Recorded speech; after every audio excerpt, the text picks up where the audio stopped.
Ka Shillong ka Nongbah ka badan hapreng kilom jong ka makliar rengkat ka jing internet jong ka meriang bat ki jing tei ki bakat kum ka juk thamai kala sha ai nam kum ka smart city.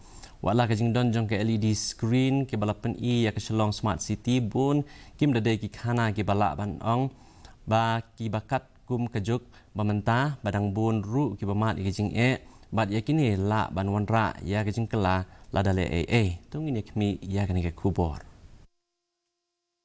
Nalor ka jing ki wen jong ka jing ka baman la ka sengi ka don ka lang sa lang ka bai kendo ki jing ki bakerpang ki bre ki badan jing Duna ki Dkhot met ha meglaya ki wat ki jing pen kala ha jing tai ban penlong ya ka jing let jing wan jong ki basuk ka bala ban yo bat ka bala lot ka wei ka kentai ka badan jing Duna ki Dkhot met ka bala I tho kum I kong rina bat I baju penan kam ya ka wheelchair ila ya tho ya ka jing sham jong I ha ka bayat ha ki surok jong ka Nongbah ki babun sien kim la ban poi bat kim long ki basnga ni ki bre kuma I ila penpau ka jing kermen baka sorkar kan la ban pen kelai ka jing jongki dak ba pensuk khandiat ka jing jongki.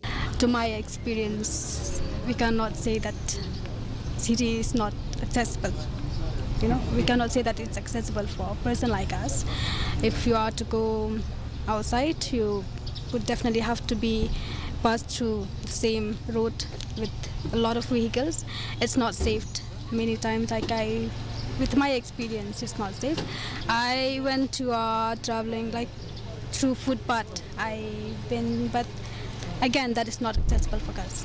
What you have to stop halfway. You will need somebody to help you. Yeah. Would love if you can travel on our own. You know, that's it. Yeah, I believe government can do if they do. Implementing accessible footpath, even for a person with us. Accessible footpath, yes. I Dr. Lahunlang Solia ibade Director jong ka Physical Medicine and Rehabilitation ila pensngau ya ka jing sngo kya jong I kong rina. Ila penksan badang don kam ban le shibun ki aka ban penlong ya ka Shillong kum ka Nongbah ka bakin thop lang ibaro.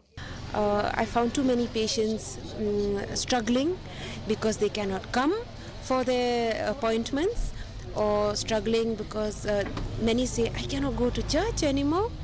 Or some say, I do not get to meet my friends anymore.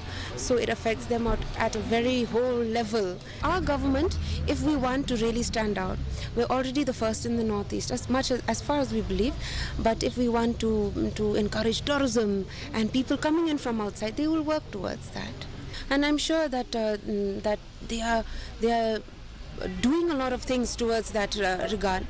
And I know that there are plans of the government to push forward in this, whether it's public transport or things like that.